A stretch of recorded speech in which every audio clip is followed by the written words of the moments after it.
Meantime, Ted Cruz grabs a key endorsement in the Hoosier state. Donald Trump addresses foreign policy. Hillary Clinton wins 4 of the 5 primaries this week. That is just some of the political news in a week that brings us to the analysis of Shields and Brooks. That's syndicated columnist Mark Shields and New York Times columnist David Brooks, who's in Pittsburgh tonight. And welcome to you both. So, Mark, we just saw John Yang's report on what they're doing in Virginia, these delegates who are hoping it's going to go, at least some of them, to a second ballot. Where does this Republican race stand? What is the likelihood of it going past the first ballot? Judy, I think the likelihood of it going past the first ballot is less than remote at this point. Donald Trump had a victory this week, in the past 2 weeks, actually, in which he not only carried the 5 states, he carried every congressional district in those 5 states, and he carried every county in those 5 states, including New York. Those states amounted to 213 delegate votes, John was reporting on. Ted Cruz, the alternative, the establishment alternative, collected 3 delegates in those 6 states. I mean, it is essentially, Indiana is Alamo. I think the Republicans have gone from resistance from maybe rebellion to a sense of resignation. And in short order, we'll see revisionism. Republicans will start to discover virtues in Donald Trump that they hadn't seen before. Victory will do that. David, where do you see this race? Pretty much the same way. Maybe there were some small neighborhoods or districts or townships where Cruz won, but yeah, it was a convincing win for Donald Trump. And if he doesn't hit the majority number, he's going to be close enough so it would be super hard to deny. And one of the things we've seen in focus groups and among Republican voters, even those rank and file who support Cruz or Kasich, they don't really like the idea that if Trump comes so close, that their man would be superseded over him.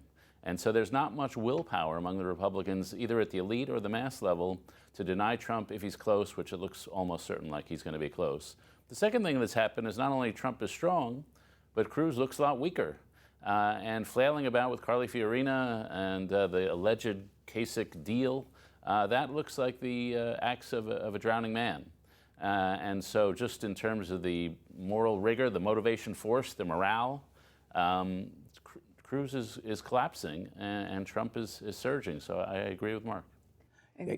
Drowning man? Yeah, go ahead. Just one thing with David's point, and that is Bill Cohen, who was a United States Senator from Maine, won 3 elections, never lost an election for city council, mayor of Bangor, the House of Representatives, had a very simple formula that he had. He said, I don't care how great your ideas are, how brilliantly you articulate them. Before people vote for you, they have to like you. And what people have learned is that people don't like Ted Cruz. And I think you saw an example of it. John Boehner, the former Speaker of the House. Ouch. Ouch is coming out and just at Stanford University and saying this, what a miserable SOB. Never met a more miserable SOB. Lucifer in the flesh. Lucifer in the flesh. And I just think that there isn't. And what you saw was Ted Cruz got 10% of the vote in Rhode Island, 12% in Connecticut. Those are wipeout numbers. And then he compounded his problem by going into Indiana, where basketball is king, and talking about the ring. Now, you can call a basket a hoop, but nobody calls it a ring. It's comparable, Judy, to someone going into Cooperstown, New York, to the Baseball Hall of Fame and saying, I love Babe Ruth because he hit so many touchdowns. And I think you could almost feel it end at that point. David, you think the ring comment, let me ask you about the governor of Indiana, Mike Pence. He came out today and said he's voting for Ted Cruz. Now, he did compliment Donald Trump at length before he said he's voting for Cruz. What did you make of that? Yeah, that set new levels of lukewarmness. Mike Pence is, so he's sort of for Cruz, maybe, if you hold a gun to my head. But yeah, it was not the sort of ringing thing that's going to turn the momentum. And yeah, I agree with Mark. Cruz had a bad week. The ring thing. The Lucifer comment really resonated with a lot of people. I thought it was a nicely understated, generous comment. But yeah, he is. It's funny when you go up to Capitol Hill, and I was up there 2 weeks ago with senators. They still think, one of them told me, Cruz has more fascistic tendencies than Trump. So that level of unpopularity is undermining Cruz. And Wisconsin, where he did so well, turns out to be the outlier. That was the freakish case where he had all the talk radio people, he had everybody on his side, and that looked like the breakout moment, but it turns out to have just been a parenthesis. So if that's the case, Mark, does this mean that the Republican Party is coming around, Republican voters are coming around to Donald Trump? Yeah, I'm surprised, as David wrote about today, the lack of resistance. I mean, there is a sense almost of that Donald Trump has tapped into something. And I, as a Republican candidate in 2016, sharing the ballot with him, either running for Congress or the Senate, don't want to risk alienating. I know what a problem Donald Trump can be. He's a controversial. He's a lightning rod. But he has tapped into something, and I don't want to alienate his voters. That's what it seems. They almost like they're bargaining, even though it's with alarm in many cases, certainly with apprehension in virtually every case. What is going on in your mind, David? And if you can talk about it, you're in Pittsburgh. You told us you're talking to some Republican voters there. What are you finding out? Well, a lot of things I'm finding out are related to why poverty is so endemic, even among the white working class, and what's going on with drug use. But with Trump, I guess what I find out is a lot of economic resistance. And I regard Trump as a sui generis candidate, as a candidate who said a whole series of appalling things. And at least the people I spoke to last day, they don't see him as sui generis. It's like, yeah, he said some bad things, he said some good things. To them, he's just a normal candidate. And that's true for some of them who are supporting Cruz, by the way. And so they don't see him as something outside the category of normal politics. And the politicians, to fight a strong force against someone as compelling or as aggressive as Donald Trump, you have to believe in your cause. You have to believe in what your belief system is. You have to believe in your standards. And Republican self-confidence has collapsed. And so what's striking to me is they are disgusted personally. They feel he's going to be disastrous for the party in the long term. But for some reason, they're incapable of thinking in long-term reasoning. And the argument I made in my column today was that this is a Joe McCarthy moment. For 20 years after, you're going to be remembered for where you stood at this moment.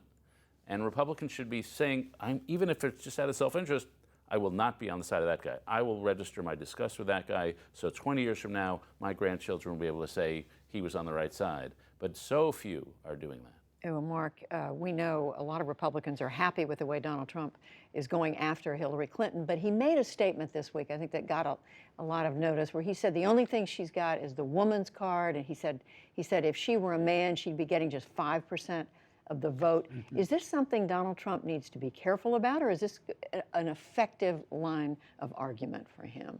I find it hard to believe it's an effective line of argument for him, Judy. He's got a 69-16 unfavorable rating among women of both parties. So he's got a real problem running against Hillary Clinton, and he's now in the Washington Post ABC News poll. He's running 7% behind her among white women. Why do I say white women? Because Ronald Reagan carried white women twice. Mitt Romney carried white women by 12% over Barack Obama. John McCain carried white women over Barack Obama. So George W. Bush carried white women twice. And so this is a real problem. I have to think at some level, because Donald Trump, whatever else he is not an unintelligent man, and he's shrewd, and he's certainly been shrewd to win this, that it must be some subliminal message he's trying to communicate, that she's a woman, she's not strong, she doesn't have the stamina. I mean, he's kind of talked that. That's all I can think of, because I don't think that there's a constituency out there that says, my goodness, obviously there are people who don't want Hillary Clinton, and some people don't want a woman, but I don't see that as a majority in the country. Well, Hillary Clinton, David, has not completely locked up the Democratic nomination yet, but she's clearly well on her way. Is she handling this the right way? She's already indicating, her campaign is indicating this is something they're prepared to fight out with Trump all the way through to November. Yeah, this is a home run for them. They've printed out these little women's cards, right, things to signify their how they're going to stand up to this.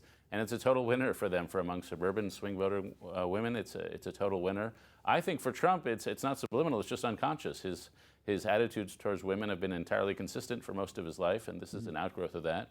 His desire to build a coalition of resentments whether it's ethnic resentments or class resentments or any other kind of resentments, is his mode. And so resentments for men who feel that strong women somehow are displacing them in society, that's something he's going to play to, whether it helps him or not, because that's his sincere moment. Clinton is getting ready and sort of mobilizing, and all this plays nicely into her hands. And meanwhile, Mark, Bernie Sanders is still there. He's still campaigning. He did lay off some of his campaign workers this week. But he's now talking more about what is in the party, the so-called platform. What does that mean? What is it that Bernie Sanders is going to end up, do you think, getting from this campaign? Well, I think if you're not going to win the prize, then and especially if you're a movement candidate, and Bernie Sanders is very much a movement candidate, you fight for the soul of the party. Is what you lower your change your target. I don't say lower it. So you do that by fighting. There has to be a fight. In other words, you don't go this far, this long, this many months with these many people engaged and committed, and then just meekly fold up your tents and leave. So you go to the convention in Philadelphia and you fight on the platform. I mean, you might lose. There'll be a couple of planks. There'll probably be on economic regulation of Wall Street, whatever. I don't know exactly what they are, minimum wage. And Clinton will accept some, but there'll probably be a fight on others. But you want it to have stood for something. I know it's early, David, but what does that mean? I mean, to win something in the platform, what can Bernie Sanders, and again, it's early, but what does that mean? What can he take away from that? Well, he's already got most of the planks in the arc already. She has moved significantly in his direction on trade and on focusing on Wall Street and a series of other issues. I think the things that he would likely focus on are two.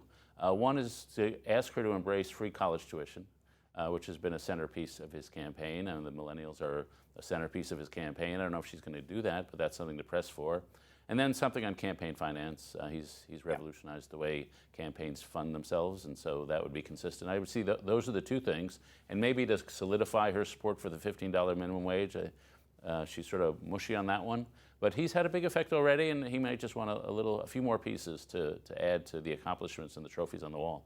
All right, 20 seconds left. I told you both you could say something about the first woman on the coin. It was announced last week. We ran out of time last Friday. Yeah, and Mark? you took a cheap shot at us last week, Judy. And I mean, I'm giving you a chance to either come out for it or against it. No, I'm for Harriet Tubman. I am also for Andrew Jackson. I mean, Andrew Jackson is getting the short end of the stick, but I want Harriet Tubman on the currency. One word, David. Jackson should go, Hamilton in, Tubman up. All right, David Brooks, Mark Shields, thank you both.